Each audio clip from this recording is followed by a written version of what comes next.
the WGC FedEx St. Jude Invitational. Bryson DeChambeau gives us one of the most surreal events to take place on a golf course. We are talking about what happened during the WGC FedEx St. Jude Invitational. The scientist found himself in a sticky situation when he was on the 7th hole.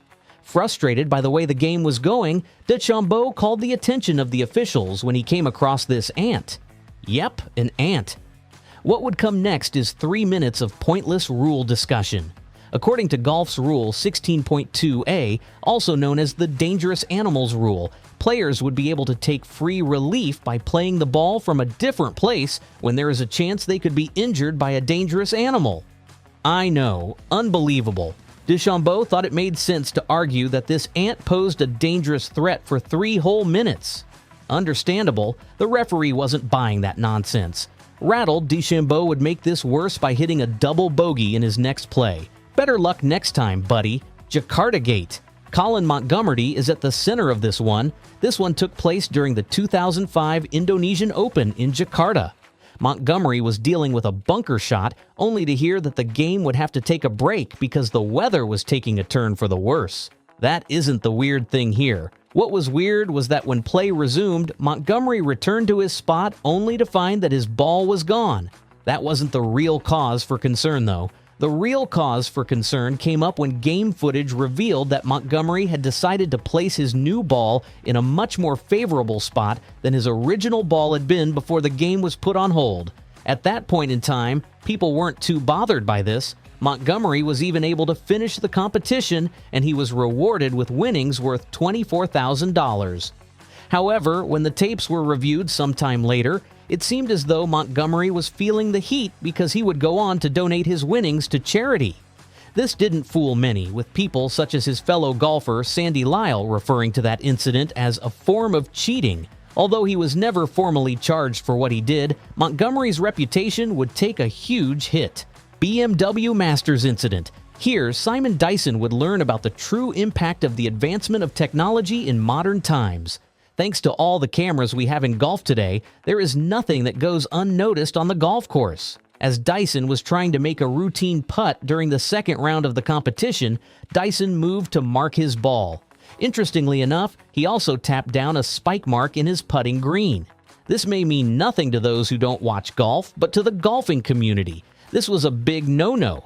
In fact, such a move is banned. Dyson thought he would get away with it, but we can only guess that for some reason, he forgot that the cameras were on him. When pressed about this, Dyson claimed that it was a mistake, a momentary lapse, if you will. Whether the golfing bodies believed him or not, they must have had to make an example out of him because Dyson was slammed with a 2-month European Tour ban and a $37,500 fine. Nobody has any time for cheating in the professional game. 1972 LPGA Tour scandal. This was an incident that rocked the women's game. This notorious incident took place back in 1972 during the LPGA Tour of that year. Sitting pretty on top was Jane Blalock, who was the top money winner of the tour at that point in time. However, things would go awry when a number of competitors would accuse Blalock of cheating by improperly marking her ball on the green. Again, a forbidden move in the game. Things would come to a head during the Bluegrass Invitational in Louisville. After the players went through the second round of the competition, the LPGA Executive Board let Blalock know that she was disqualified and that she would have to pay a $500 fine to make up for her cheating activities. Some may have thought this was fair enough, but Blalock's competitors wanted to let her know that they were still angry with her. Moved to get rid of this cheating behavior, 27 players signed an affidavit which demanded tougher punishments for the cheating Blalock. In response, the LPGA went on to suspend Blalock for 1 year, and they would also freeze her tour earnings. The latter must have really hurt because those winnings came up to about $50,000. The interesting thing about all of this was that there was no camera footage of the cheating. The only thing that was used to accuse Blalock was the accounts given by other players. Blalock would be indignant about these accusations, and before we knew it, the matter was in court. The law would side with Blalock, especially as the LPGA at the time was governed by the players themselves instead of an independent body. In the end, it would only prove to highlight deeper issues in how professional women's golf was governed and disciplined. 2014 Canadian Pacific Open. This was a strange incident on its own because we find that it was the player that was cheated by the rules of the game. At least that's how many saw it when Chella Choi was trying to get through the second round of the competition. All she wanted to do was mark the ball, clean it, put it back, and then take her shot. Although it looked like Choi took her shot, people will dispute the regularity of the play afterwards. When they looked at the tapes, they found that Choi had placed her ball back on a spot that was not where it had been before she cleaned it. That said, when we looked at it, it wasn't as if she had moved the ball inches or feet away from its original spot. She had only made a marginal change in her placement.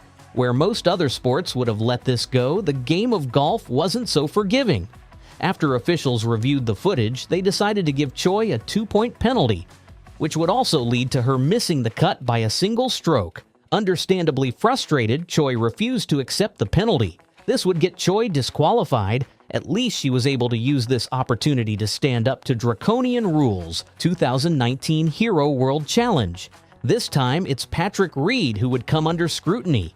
You can understand how he may have been frustrated as he was trying to get out of a bunker during the third round. You can also understand how he would need to take some practice swings, but what they may not have expected was that he would be using these practice swings to move some sand from behind his ball. This was banned. Reed was forced to take a 2-stroke penalty and a drop-off from 1 stroke off the lead to 3. The real damage here, though, was that Reed's already shaky reputation would take a massive hit with this one. Already, he has the unwanted reputation of being a cheat, and this just would help matters. Even his colleagues weren't shy about letting him know that they were not happy with his behavior. Not that this stopped Patrick Reed. I guess once a cheater, always a cheater. 2010 Kia Classic. Spring was in the air in California, and Michelle Wie was honing in on winning the entire thing. Well, that was until Wie's ball made its way into the water. A blow, but not a big one. If some people were in her position, all they would have done was take the penalty that came with it. Wie instead decided that she was going to play her way out of the water. After stepping into the water with her right foot, Wie tried to play the ball out. Although she would get the ball out of the water, drama would ensue when Michelle let her club touch the ground after the shot. This attracts an automatic violation of the hazard rules of golf. Before she could say anything, Wie found that she had been slammed with a 2-stroke penalty for ground clubbing, thereby erasing any chance of winning the whole thing. 1983 Skins Game, also referred to as Leaf Gate, this is a controversy that would put pressure on the friendship between 2 golfing legends, Tom Watson and Gary Player. With $120,000 on the line, none of the golfers playing for the prize money were messing around, as this was a bigger pot that they were accustomed to. With that in mind, Player poised himself to make an important chip shot. However, things would take a bit of a turn when Watson noticed that Player had removed a leaf from behind his ball. This won't have been a problem if the leaf was loose, but if it was under the ball, then we have a problem. As you can imagine, Watson claimed that the leaf wasn't loose while Watson claimed that it was. Enraged, Watson left the course. Seemingly unfazed by this, the player would go on to win $170,000. Watson would have more to be sore about, as he would only leave the competition with $10,000. Although their friendship would also take a blow, the pair would warm up to each other as the years passed on. Maybe one day, we will know if the player really cheated or not. 2021 Farmers Insurance Open. Once again, we are here to take a look at the antics of Patrick Reed as he approached the 10th hole of the competition. Here, he picked up the ball after claiming it was embedded. Based on the rules, this allowed him to free drop. However, when we took a look at the tapes, we found that the ball had bounced before it settled into the rough, meaning it didn't embed. To make matters worse, Reed was spotted pressing his fingers into the ground before calling the officials. What is this guy like? After CBS aired the footage, fans accused the PGA of favoritism after Reed still got his free shot. Such a show of poor sportsmanship. 2023 Ottawa Open. Here, Justin Doden would make what he called the biggest mistake of his life when he was trying to make this shot so that he could make the cut. With a paycheck on the line after making double bogeys on the 18th hole, you could see how desperate he was. Instead of accepting defeat, Doden would make the so-called biggest mistake of his life by erasing the 7 on his scorecard before replacing it with a 5. Diabolical. As you can imagine, it didn't take too long for others to notice this glaring act of cheating. Once he was caught by the officials, Doden withdrew from the competition before making a confession on social media in which he claimed he let the pressure get to him. At least he confessed in the end.